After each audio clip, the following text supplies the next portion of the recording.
बिस्मिल्लाहिर्रहमानिर्रहीम। अस्सलाम वालेकुम नाज़रीन, मैं हूं आपका होस्ट अहमद फवाद। आज तारीख़ है 6 मई और दिन है मंगल का। एक बहुत बड़ी ब्रेकिंग न्यूज़ के साथ आज की व्लॉग में आप खिदमत में हाजिर हुआ हूं। सुप्रीम कोर्ट ऑफ पाकिस्तान में इस वक्त मैं मौजूद हूं। जस्टिस मंसूर अली शाह और जस्टिस आयशा मलिक ने अलम बगावत बुलंद करते हुए ना सिर्फ मखसूस नशिस्तों के केस में जो हुकूमती नज़रसानी थी इसे मुस्तरद किया है, बल्कि चीफ जस्टिस याह्या अफरीदी साहब का भी एक बड़ा ऑर्डर मानने से इनकार करते हुए इसे मुस्तरद किया है और एक जो फैसला है वो जारी किया है। कुछ एक्सक्लूसिव डिटेल्स हैं, इस हवाले से मैं आपके साथ वो शेयर करूंगा। और ना सिर्फ इतना, बल्कि सिकंदर सुल्तान राजा के अगेंस्ट जो तौहीन अदालत की दरख्वास्त है इसे भी सुना जाएगा। ये भी आज अदालती फ़ैसले में कहा गया है, क्योंकि सिकंदर सुल्तान राजा की जानिब से, जो कि चीफ इलेक्शन कमिश्नर हैं, इन्होंने मखसूस नशिस्तों का जो फ़ैसला था, अक्सरियती फ़ैसला था जस्टिस मंसूर अली शाह और 8 जजेस का, उस फैसले पर अभी तक इम्प्लीमेंट नहीं किया। इस पर भी कुछ अहम तरीन और एक्सक्लूसिव डिटेल्स हैं, वो भी आज की व्लॉग में आपके साथ में शेयर करूँगा। तो मामला नाज़रीन कुछ यूँ है कि आज मखसूस नशिस्तों का जो केस था इसकी समाअत थी सुप्रीम कोर्ट ऑफ पाकिस्तान में, और इसकी केस की समाअत से पहले ही जस्टिस मंसूर अली शाह साहब ने एक जो रिटन ऑर्डर है किसी और केस में वो जारी किया है। मैं ये बात वाज़ेह करता चलूँ कि इस नज़रसानी में जस्टिस मंसूर अली शाह साहब जो हैं उन्हें शामिल नहीं किया गया। ना सिर्फ उनको बल्कि 5 जजेस को इस नज़रसानी में शामिल नहीं किया गया। हालांकि जस्टिस मंसूर अली शाह और वो 5 जजेस उस बेंच में मौजूद थे और उस अक्सरियती जजेस में वो मौजूद थे, उन 8 जजेस में थे जिन्होंने मखसूस नशिस्तें PTI को देने का जो फैसला था वो किया। लेकिन उसके बाद जो नया बेंच बनाया गया 13 रुकनी, उसमें इन 5 जजेस को शामिल जो है वो नहीं किया गया। तो बहरहाल जी, इस केस को सुनने से पहले जस्टिस मंसूर अली शाह साहब ने भी एक फ़ैसला जारी किया, और इस केस को जब सुना गया तो जस्टिस आयशा मलिक और जस्टिस अकील अब्बासी ने भी इन नज़रसानी की जो ये अपीलें थी इनको मुस्तरद किया है। पहले तो जस्टिस मंसूर अली शाह साहब का वो फैसला आपके सामने मैं रखता हूँ जी, कि उन्होंने एक तरह से जो चीफ जस्टिस याह्या अफरीदी साहब हैं उनका वो फैसला जिसमें उन्होंने ये 13 रुकनी बेंच बनाया था इसको उड़ाकर रखा है। उसकी जो डिटेल्स हैं वो मैं आपके साथ शेयर करता हूँ। ये बुनियादी तौर पर 3 रुकनी बेंच था जी जस्टिस मंसूर अली शाह साहब का, और मैं ज़रा ख़बर निकाल लूँ।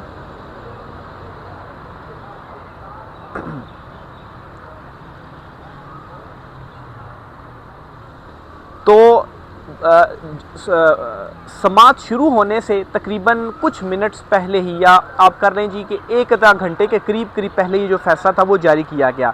इसमें जी जस्टिस मंसूर अली शाह साहब ने बुनियादी तौर पर नज़रसानी का जो स्कोप है उस पर फैसला सुनाया है कि जो नज़रसानी है आखिर वो उसका स्कोप क्या है, आप वो कैसे और कब जो दायर है वो कर सकते हैं। तो इसमें जी उन्होंने कहा जी कि नज़रसानी एक तो आर्टिकल 188 और रूल्स के तहत ही दायर हो सकती है। नज़रसानी के लिए फ़ैसले में किसी वाज़ेह गलती की निशानदेही लाजिम है। अब नाज़रीन, इशारा इस तरफ था कि जो मखसूस नशिस्तों का केस आपने नज़रसानी को मुकर्रर किया है, इसमें जो हमने फ़ैसला दिया हुआ था मखसूस नशिस्तें PTI को देने का, क्या इसमें किसी वाज़ेह गलती की निशानदेही की गई है? नहीं, किसी वाज़ेह गलती की निशानदेही नहीं की गई। तो कैसे ये जो नज़रसानी है इसे आप समाअत के लिए मुकर्रर कर सकते हैं? तो बुनियादी तौर पर स्कोप बयान करते हुए इन्होंने पूरी चार्जशीट की है। इस 13 रुकनी जो आइनी बेंच एक बनाया गया, और चीफ जस्टिस याह्या अफरीदी साहब जिन्होंने ये बेंच जो है वो बनाया। फिर इसी तरह से जी ये कहा गया कि महज एक फ़रीक का अदम इत्मीनान नज़रसानी की बुनियाद नहीं हो सकता। अब 8 चीज़ों का फैसला है, तो अगर एक फरीक एतराज़ करता है तो उस पर कैसे नज़रसानी जो है वो दायर की जा सकती है? नज़रसानी केस में फ़रीक पहले से मुस्तरद हो चुका नुक्ता दोबारा नहीं उठा सकता। अब नज़रसानी में होता है कि पूरा का पूरा अगर कोई एक ऐसा ग्राउंड या एक ऐसा नुक्ता जो कि बयान ही ना किया गया हो पूरी केस की प्रोसीडिंग के दौरान, अगर वो हो तो तब आप उसको उठा सकते हैं। पहले से जो मुस्तरद नुकात होते हैं उनको आप दोबारा से नहीं उठा सकते हैं। फिर फैसले में ये भी कहा जस्टिस मंसूर अली शाह साहब ने कि नज़रसानी की बुनियाद ये भी नहीं बन सकती कि फ़ैसले में दूसरा नुक्ताए नज़र भी शामिल हो सकता था। फिर ये भी कहा गया जी कि इस वक्त पाकिस्तान में कुल 22 लाख जो मुकदमात हैं वो ज़ेर इल्तवा हैं और सुप्रीम कोर्ट में भी 56,000 से ज़ायद केसेस ज़ेर इल्तवा हैं और इन ज़ेर इल्तवा केसेस में बड़ा हिस्सा नज़रसानी दरख्वास्तों का भी है। तो अगर आप इस तरह की बेबुनियाद किस्म की नज़रसानी दरख्वास्तों को मुकर्रर करेंगे, उनको सुनेंगे, तो पेंडेंसी रेट जो है वो भी इससे बढ़ रहा है और ये और इन चीज़ों जो नुकात उठाएंगे उस पर तो नज़रसानी हो ही नहीं सकती। फिर उन्होंने ये भी कहा जी कि मनगढ़ंत किस्म की नज़रसानी दरख्वास्तों की हौसला शिकनी होनी चाहिए और ये बुनियादी तौर पर जो केस था जस्टिस मंसूर अली शाह, जस्टिस मोहम्मद अली मजहर और जस्टिस शाहिद बिलाल हसन जो हैं उस पर मुश्तमिल 3 रुकनी बेंच था, उसने सुना और उसने ये जो फैसला है वो जारी किया। और थोड़ी देर पहले ही ज़्यादा से ज़्यादा 1 घंटा आप कर लें, आज मखसूस नशिस्तों का केस मुकर्रर था, उससे 1 घंटा पहले जस्टिस मंसूर अली शाह साहब ने ये फैसला जारी किया और ये जो मखसूस नशिस्तों पर नज़रसानी की दरख्वास्तें आई हैं इनको भी उन्होंने मुस्तरद किया और चीफ जस्टिस या अफरीदी साहब के ऑर्डर को भी मुस्तरद किया कि कैसे उन्होंने इस 5 रुकनी वो जो 5 जजेस थे उसे इस नज़रसानी में शामिल नहीं किया। अब मैं आता हूँ जी कि आज दौरान समात भी इन नज़रसानी की दरख्वास्तों को मुस्तरद किया गया है जस्टिस आयशा मलिक साहिबा की जानिब से। केस की जब समात का आगाज़ हुआ तो जो दलाइल हैं वो अदालत के सामने दिए गए। पहले तो आपको बताऊँ जी कि ये 13 रुकनी बेंच था जिसने मखसूस नशिस्तों पर जो नज़रसानी की दरख्वास्त थी उस पर जो समात है वो की। अब इसमें जी जजिस के नाम पहले आपको बता दूं कि 13 जजिस कौन थे। Justice Jamal Khan Mandokhel, justice Mohammad Ali Mazhar, justice Ayesha Malik, justice Hasan Azhar Rizvi, justice Naeem Akhtar Afghan, justice Musarrat Hilali, justice Hashim Kakar, justice Shahid Bilal, justice Salahuddin, justice Amir Farooq और जस्टिस बाकिर नजफी जो हैं वो इस बेंच में जो है वो शामिल थे।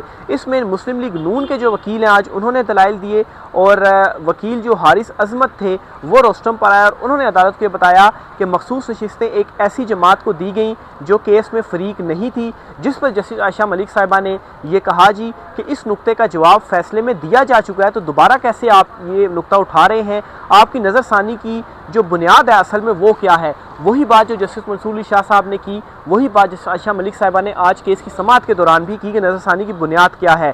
जस्टिस जमाल खान मंदोखेल ने कहा कि हमारे सामने आरओ का आर्डर और इलेक्शन कमीशन का फैसला मौजूद था, जिस पर जी जो वकील हैं नून लीग के उन्होंने कहा कि पीटीआई वकील की वकला की फौज थी, इन आर्डर्स को चैलेंज नहीं किया गया। तो जस्टिस जमाल खान मंदोखेल ने कहा कि क्या हम एक पार्टी की गलती की सज़ा कौम को दें। जस्टिस जमाल खान मंदोखेल ने यह भी कहा कि क्या सुप्रीम कोर्ट के नोटिस में एक चीज़ आई तो हम इसे जाने देते। जस्टिस आयशा मलिक ने कहा कि सारे नुकात तफसील से सुनकर जो फैसला है वो दिया गया, मतलब एक पूरे के इस नज़रसानी को उड़ाकर आज जजिस की जानिब से रख दिया गया अपने रिमार्क्स में, ख़ास तौर पर जस्टिस आयशा मलिक साहिबा ने।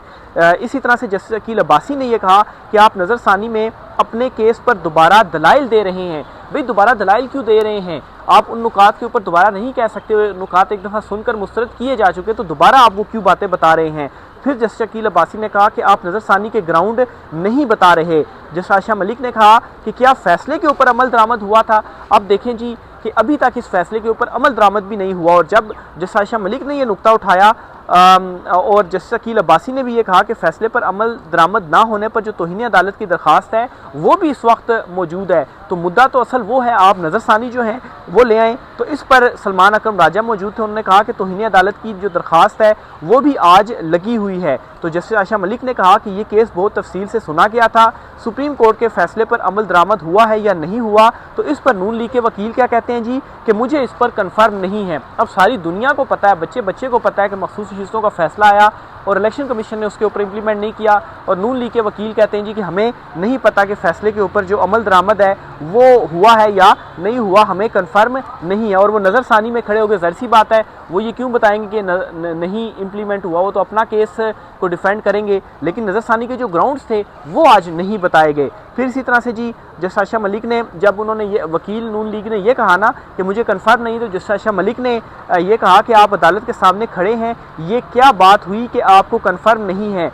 और जस्टिस जमाल खान मंदोखेल ने भी इस पर कहा कि आपने ये भी बताना है कि क्या इलेक्शन कमीशन बाउंड नहीं है कि हमारे फैसले पर अमल दरामद करे। फिर जस्टिस आयशा मलिक ने कहा कि फैसले पर अमल दरामद किए बगैर आप नज़रसानी कैसे फाइल कर सकते हैं। जस्टिस अकील अब्बासी ने कहा कि आप बार बार एक सियासी जमात का नाम क्यों ले रहे हैं, सुप्रीम कोर्ट ने आइन के मुताबिक फैसला दिया, आप हमें बताएं कि फैसले में गलती आखिर क्या थी। जो बातें आप बता रहे हैं वो ज़माना तालिब इल्मी से हमें मालूम है, तो इस पर जी मज़ीद जस्टिस शकील अब्बासी ने कहा कि क्या अब आप सुप्रीम कोर्ट को समझाएंगे कि जो ग्राउंड है वो क्या है और आप पूरा दलाइल जो है वो दोबारा से दे रहे हैं। मज़ीद जस्टिस शकील अब्बासी ने कहा कि आर्टिकल 188 के तहत नज़रसानी के दायरे इख्तियार पर आपने दलाइल जो हैं वो देने हैं। तो ये जी दोनों जजिस की जानिब से रिमार्क्स दिए गए और इस केस को आज उड़ाकर रख दिया गया और वकील के पास कुछ नहीं था बोलने के लिए, वो बस जो है वो दोबारा से जो दलाइल हैं वो देने लग पड़े कि ये और वो, हालांकि उन चीज़ों के ऊपर जो फैसला है वो हो चुका है। और नज़रसानी में कभी ऐसा नहीं होता कि दोबारा पूरे केस के ऊपर आप दलाइल दें। उसमें जी कोई एक नुक्ता जो नज़रअंदाज हुआ वो आप सामने रख देते हैं जी कि इसके ऊपर बात नहीं हुई और बहुत ही बड़ा ये नुक्ता है, तो इसके ऊपर फैसला रिवर्स करें। और नज़रसानी में 99% केसेस में फैसले जो रिवर्स हैं वो नहीं हुआ करते। बहरहाल चूँकि ये जो बेंच 13 रुकनी बनाया गया है, इस बेंच के हवाले से ये तासुर है जी कि इसमें ज़्यादा जजिस वो वाले हैं जो कि 26वीं तरमीम के बाद आए, कोर्ट पैकिंग के बाद आए, तो उन्होंने और कोई चीज़ जो है वो शायद नहीं देखनी। और ये जो बेंच बनाया गया, बेंच बनाने के साथ ही ये बात जो है वो मालूम हो गई बेंच देखने के बाद कि ये जो नज़रसानी है इसे एक्सेप्ट कर लिया जाएगा और मखसूस नशिस्तें PTI से जो दी गई हैं वो वापस ले ली जाएंगी। और ज़ाहिर सी बात है सुप्रीम कोर्ट के ऊपर नज़रसानी कर दी गई है तो कौन अब इसको पूछने वाला है। और जब सुप्रीम कोर्ट के अंदर जजेस जस्टिस आयशा मलिक, जस्टिस मंसूर अली शाह खड़े होते हैं, फैसले देते हैं, तो उनके फैसलों के ऊपर भी इम्प्लीमेंट नहीं जो है वो करवाया जाता। लेकिन उसके बावजूद भी अपनी तरफ से एक जो स्टैंड उन्होंने जजेस की जानिब से लिया गया उसमें उन्होंने आज इस नज़रसानी को सुनने से पहले भी जो फैसला है जस्टिस मंसूर अली शाह ने वो जारी किया कि ये जो नज़रसानी है इसका तो स्कोप ही नहीं है, कैसे की जा सकती है एक्सेप्ट। लेकिन उसके बावजूद चीफ जस्टिस आया फरीद साहब ने इसको समाअत के लिए मुकर्रर करके और वो जो 13 रुकनी बेंच था वो भी बना दिया गया। और उस 13 रुकनी बेंच में खैर जस्टिस आयशा मलिक और जस्टिस शकील अब्बासी जो हैं ये मौजूद हैं, लेकिन वो 5 जजेस इसके अंदर मौजूद नहीं है जिन्होंने PTI के हक़ में जो फैसला था वो दिया। बहरहाल जी इस लार्जर बेंच ने आज क्या किया है जी कि जो नज़रसानी थी ये हुकूमत नून लीग की या हुकूमत की, इसमें इसको मंजूर कर लिया है और फ़रीक़ैन को नोटिस जारी कर दिए। इनिशियल मंजूर करते हुए नोटिस इस तरह से जारी होते हैं कि अब हम दीगर जो इसमें फ़रीक़ैन हैं उनको भी सुनेंगे और फिर हतमी जो फैसला है वो जारी करेंगे। लेकिन इसमें ट्विस्ट ये है कि जस्टिस आयशा मलिक और जस्टिस शकील अब्बासी ने जी कहा है जी कि हम इससे इख्तिलाफ़ करते हैं और हम इस नज़रसानी को मुस्तरद करते हैं और इसके ऊपर हम अलहदा से अपनी जो वजूहात है वो देंगे और इन दरखास्तों को उन्होंने नाकाबिले समाअत जो है वो करार दिया है। तो नज़रसानी के ऊपर इन 2 जजेस की जानिब से अपना जो फैसला है वो पहले ही सुना दिया गया। अब पीछे 11 जजेस बनते हैं, उनसे यही एक्सपेक्टेशन है जी कि वो PTI से ये जो नशिस्तें हैं वो ले लेंगे। जिस तरह से 26वीं तरमीम के बाद बज़ाहिर जो कोर्ट पैकिंग हुई है वो हुई है और जो जजेस हैं वो सुप्रीम कोर्ट ऑफ पाकिस्तान में लाए गए। फिर इसी तरह से केस की समाअत जो है वो कल तक मुलतवी कर दी गई है। जस्टिस आयशा मलिक ने कहा जी कि मैं इस केस में नोटिस नहीं जारी करूंगी, मैं इन नज़रसानी दरखास्तों को मुस्तरद करती हूँ, अलहदा से जो वजूहात है वो दूंगी। और साथ ही साथ इसमें तौहीन अदालत की जो दरखास्त है वो भी आज मुकर्रर थी election commission, chief election commissioner के अगेंस्ट कि उन्होंने अभी तक फैसले के ऊपर इम्प्लीमेंट ही नहीं किया। लेकिन इस तौहीन अदालत की दरखास्त को नहीं सुना गया और कहा गया जी कि इस केस के साथ हम सुनेंगे, यानी कि कल इसको देखेंगे, पहले हम इसके ऊपर नोटिस जारी करते हैं जी। तो आपने इस तरह से भी फिर होता ना कि ये इंपॉर्टेंट था कि फैसले पर इम्प्लीमेंट क्यों नहीं हुआ। तौहीन अदालत में आप चीफ इलेक्शन कमिश्नर को भी नोटिस जो है वो जारी करते और उनसे भी कहते हैं कि वो भी आकर जो जवाब हैं वो दें। लेकिन ज़ाहिर बात है बेंच की जो कम्बिनेशन है वो इस तरह का बनाया गया कि कोई उम्मीद नहीं है कि इस किस्म की जो इंसाफ पर मबनी फैसला है जी या PTI के हक़ में कोई जो फैसला है वो हो पाएगा। जस्टिस आयशा मलिक, अकील अब्बासी, ये दोनों जजेस तो आज खुलकर बोले हैं। जस्टिस मंसूर अली शाह साहब ने जो फैसला है वो जारी किया है, लेकिन उसके बावजूद अब जो अक्सरियत बन गई 26वीं तरमीम के बाद चीफ जस्टिस आया फरीदी साहब जो हैं वो आ गए हैं। हाई कोर्ट जो हैं उनके अंदर जिस तरह से कोर्ट पैकिंग हुई तो क्यों ये सब कुछ किया गया कि PTI को किसी तरीके से कोई जो इंसाफ है वो बज़ाहिर ना मिल सके। तो बहरहाल जी आज की सुप्रीम कोर्ट ऑफ पाकिस्तान में जो प्रोसीडिंग्स हुई हैं उसका अहवाल था। जस्टिस मंसूर अली शाह साहब ने जो समाअत शुरू होने से पहले इस नज़रसानी को उड़ा दिया, जस्टिस आयशा मलिक, अकील अब्बासी ने भी उड़ा दिया। लेकिन तौहीन अदालत में देखें अब कल ये दोबारा इस केस की जो समाअत है वो होगी। कल अब जो है वो तौहीन अदालत का भी मामला उठाया जाएगा, जजेस उसके ऊपर क्या करते हैं ये बहुत इंपॉर्टेंट है। लेकिन बज़ाहिर इस बेंच से कोई जो उम्मीद है वो पाकिस्तान तहरीक इंसाफ के लिए नज़र नहीं आती। तो ये आज कुछ आम तरीन तफसीलात थी। हो सकता है कल पाकिस्तान तहरीक इंसाफ आकर बेंच पर भी एतराज़ करे, लेकिन उस एतराज़ को भी मुस्तरद कर दिया जाएगा। अगर जो है वो उन 5 जजेस को शामिल करना होता तो पहले ही कर दिया जाता। तो बहरहाल देखें, कल जो भी होगा आपके साथ तफसीलात शेयर करते रहेंगे। राय का इज़हार कीजिएगा। आज के व्लॉग से इतना ही, इजाज़त दीजिए। अल्लाह हाफिज़।